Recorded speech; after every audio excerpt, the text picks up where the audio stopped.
ఆశ పుట్టిరయ్యా, ఆశ పెట్టిరు, ఆశలు పెట్టి మాకు ముంచురు. ఒక వారంలో మేమే చచ్చిపోతాం అయ్యా. ఆశతో ఇచ్చేసినాం, 10 రూపాయలు వడ్డీ ఇచ్చా అన్నారుగా, ఆశతో ఇచ్చినాం. మేము కూడా ఇచ్చినాం 10 లక్షల దాకా. 10 రూపాయలు వడ్డీ ఇస్తా అన్నారు, 2 నెలలు ఇచ్చారు, మళ్ళీ బంద్ చేసిరు. ఒక మాట మాట్లాడతా. ఇది జరిగింది ఎప్పుడు? టీఆర్ఎస్ ప్రభుత్వంలో 14 రోజులు జరిగింది. పోయి కాలు పెట్టినాం మేమయ్యా. వాళ్ళమ్మడలేనన్నారు. మేమా 50 లక్షలు 60 లక్షలు ఇచ్చినాం. మొత్తం 60 లక్షలు ఇచ్చి 3 నెలలు 4 నెలలు అవి ఇచ్చిండు. ఇంట్రెస్ట్ ఇస్తే ఏం లేదు ఇంట్రెస్ట్ అని ఒక 2 ఎకరాల భూమి అమ్మినాం. సగానికి సగం ఆగట్లే, అసలు ఎవరు ఆగట్లే. అందుకనే కొద్దిగా ఇచ్చేసినాం.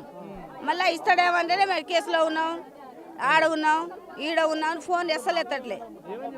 డబ్బులు అంటే అంతంత 60 లక్షలు ఎక్కడికెళ్ళి వచ్చినాయి మీకు? ఎక్కడికెళ్ళి తెచ్చారు? చుట్టాల దగ్గర, బంధువుల దగ్గర, దోస్తుల దగ్గర తీసుకొచ్చినాం. వాళ్ళ దగ్గర ఈ వడ్డేనే మాకు నమ్మి ఇచ్చిరు. వాళ్ళు ఏం చేస్తారు? అడగపోతే ఏమంటారు? ఎవరి చేతికి ఇచ్చారు? ఆ వ్యక్తి పేరేంటి? బాలాజీకే ఇచ్చినాం. ఇవ్వలే. బాలాజీ, మధు వాళ్ళంతా మేము ఒకటే పిన్ని. కొడుకు అవుతాడు ఆయన. మా వద్దు పట్ల మాది. మాకే మోషన్ ఇస్తాం. ఎటు పోతుంది మా డబ్బులు? మీ ఇంట్లోకి వచ్చి కూర్చున్నప్పుడు మీతో మాట్లాడి ఏమేమి మాట్లాడండి? ఇస్తాం. మేము బిజినెస్ చేస్తున్నాం. మాకు ఈ ఉంది, అది ఉంది, అన్నీ ఉన్నాయి. మేము చేస్తాం. మాకు నమ్మమా, మాకు చేయవా అని అంటున్నాం. మాకేదో న్యాయం చేయాలి సార్. ఏదో న్యాయం చేస్తే అయిపోతుంది. ఈ బాలాజీ అనే వ్యక్తి, మధు అనే వ్యక్తి మీకు అసలు ఎలా పరిచయం అయ్యాడు? ఏమని చెప్పి ఇంతమంది దగ్గర అసలు మాటలు ఫిగర్ చెప్పడానికి 50 లక్షలు, కోటి అంటున్నారు, 2 కోట్లు అంటున్నారు. ఆ మాట వినడానికి అంతంత పెద్ద అమౌంట్ ఎలా కలెక్ట్ చేశారు? ఏమని ఆశ చూపించారు అందరికీ? రైట్ అన్న. అయితే నేను మ్యారేజ్ వచ్చేసి ఒద్దిపట్లలో చేసుకున్నాను అన్న. ఒద్దిపట్లలో మా చుట్టాలు ఉన్నారన్నమాట. అయితే యాక్చువల్గా చెప్పాలంటే మధు అనే వ్యక్తికి 24-23 సంవత్సరాలు, చాలా చిన్న అన్నమాట.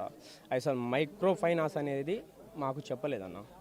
ఫస్ట్ ఏమని ఆకర్షణ చేసినంటే మనుషులకు, ఇప్పుడు చుట్టాలు ఉన్నారు కదా, ఫస్ట్ స్టార్టింగ్ 8 రూపీస్ నుంచి స్టార్ట్ చేసిందంట. ఇది వచ్చేసి ఇది మొత్తం వ్యవస్థ నడిచేది 2017 నుంచి నడుస్తుందంట.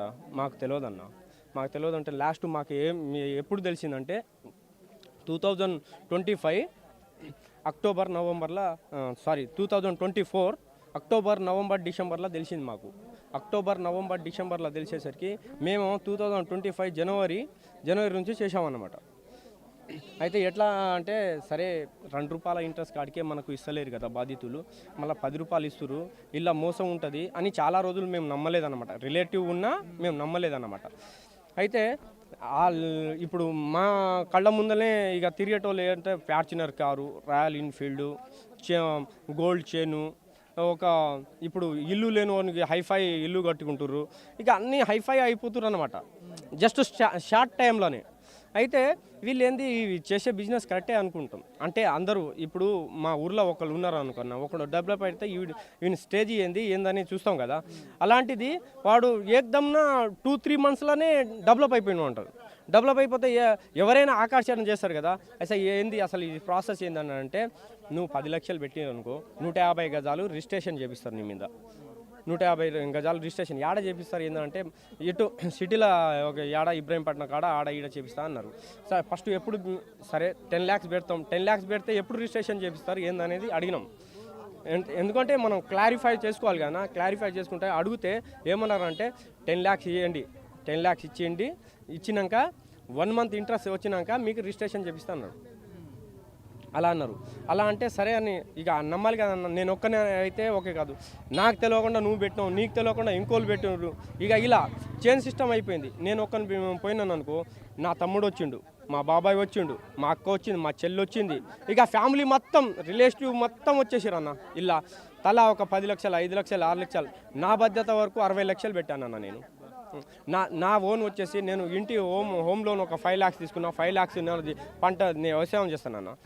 5 లక్షలు ఒక పంటది వచ్చింది, 10 లక్షలు నేను పెట్టిన, 40 లక్షలు మా వాళ్ళతోటి పెట్టించిన అన్న. అలా 1 రూపీ కూడా నేను ఇంట్రెస్ట్ తీసుకోలే. జస్ట్ 2 మంత్స్ అన్న, 2 మంత్స్ 10 ఎంత 8 కాడికి ఇచ్చారన్న. 2 మంత్స్కి 1,60,000 ఇచ్చారు నాకు ఇంట్రెస్ట్. 1,60,000 ఇచ్చారు అంతే.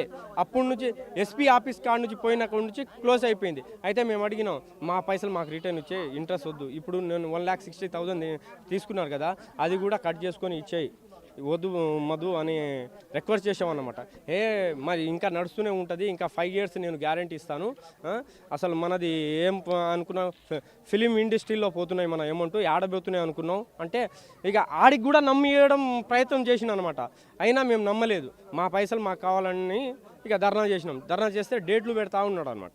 డేట్లు పెట్టి 2026 జనవరి 26కి ఇస్తాడు. జనవరి 26 డిసెంట్గా జనవరి 26కి ఇస్తున్నాడు. సరే జనవరి 26కి ఇస్తాను అని అనేసరికి అందరు ఒప్పుకున్నాం. మా వెనక ఉన్న బాధ్యతలకు కూడా ఆపుకున్నాం మేము. జనవరి 26 పోయి మళ్ళీ మార్చి 20కి ఇస్తా అన్నాడు. ఇక ఇలాగే డేట్లు పెడతానే ఉన్నారు, ఇక పొడిగిస్తూనే ఉన్నారు. ఎప్పుడైనా ఇప్పుడు నువ్వు సడన్గా నాకు కలిసిపోయినావు అనుకో, ఇప్పుడు ఏదో ఒకటి మాట చెప్పుడు మాయమాయుడు.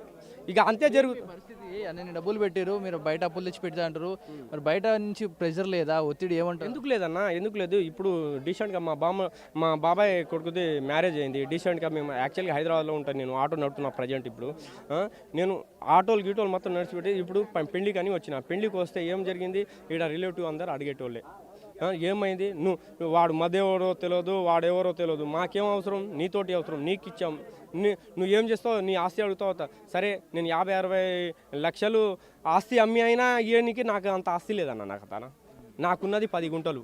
10 గుంటలు మహా అయితే 10 లక్షలు వస్తాయన్న. 10 లక్షల్లో నా 60 లక్షలు ఏడపోతే నేను. ఎందుకంటే ఇది ఒక కోలుకొని దెబ్బ అన్న ఇది అసలు. సరే ఇప్పుడు ఏమైనా చేసుకుందామన్నా పిరికి తనంతో అయితే మా బాబాయ్ ఇలా టెన్షన్ తోటే చనిపోయిండు. ఇక అలాగే కావాల్సిందే తప్ప దాని పరిష్కారం అనేది దొరకలేదన్న మాకు. ఎవరు అసలు బాధ్యతలైనా, స్థానిక ఎమ్మెల్యే అయినా, ప్రభుత్వం అయినా, ఏ మానవుడైనా మాకు స్పందిస్తలేడన్న. మా ఓట్లు కావాలి, మాకు అన్నీ ఇస్తాం, ఇది ఇస్తాం, అది ఇస్తామని ఓట్లు వేపించుకుంటారు, అన్నీ చేస్తారు. కానీ మాకు ప్రాబ్లం వచ్చేసరికి ఏ ఒక్కరు పోలీస్ వ్యవస్థ అయినా, ఇటు రాజకీయ వ్యవస్థ అయినా ఎవరైనా స్పందిస్తలేరు మా మీద. ఇప్పుడు నేను మీడియా ముఖంగా ఏం చెప్పాలనుకుంటేనన్నా, మీడియా ముఖంగా నేను చెప్పేది ఒకటే అన్న, బాధితులకు ఆదుకోవాలి, మీడియానే ఆదుకోవాలి. ఎందుకంటే ఇప్పుడు ప్రభుత్వం మీద మాకు నమ్మకం లేదు, పోలీస్ వ్యవస్థ మీద నమ్మకం లేదన్న. ఎందుకంటే ఉన్నది ఒకటే మీడియా మీద. ఆ మీడియా కూడా లేకుంటే మాకు సావే కారణం, సావే దిక్కు అన్న. ఎటు దిక్కు లేదు, మాకు సావే దిక్కు. ఇది దయచేసి మీకు కోరేది ఏంటంటే, మీడియా పరంగా ఈ విషయం సీఎం రేవంత్ రెడ్డి అన్న దాకా ఫార్వర్డ్ చేయాలని నా ఒక మనవి అన్న. బాధితులకు వెంటనే స్పందించాలని కోరిక. మైక్రో ఫైనాన్స్ కేసులో ఎంతోమంది ప్రాణాలు కోల్పోతూ ఉన్నారు. ఇక్కడికి ఇప్పుడు ఉన్న గ్రామంలో 9వ వ్యక్తి మృతి చెందడం జరిగింది. దీని గురించి సంపత్ నాయక్ కూడా పోరాడుతూ ఉన్నారు, ప్రజల పక్షాన వహించి. ప్రజలు మాట్లాడదాం. సుమారుగా 9వ వ్యక్తి అంటూ ఉన్నారు. మరి ఇంతమందిని ఆశ పెట్టి ఎలా వసూలు చేస్తూ ఉన్నాడు, మరి వీరికి న్యాయం జరుగుద్దా లేకపోతే ఇలాగే ఇక మరణాలు కంటిన్యూ అవుతాయి అంటారా? దీనిపైన ఏం మాట్లాడాలన్నా బాధ అనిపిస్తుంది. ఇది ఎవరి వైఫల్యమా ఏందా అని కూడా చెప్పలేకున్నాము. అంటే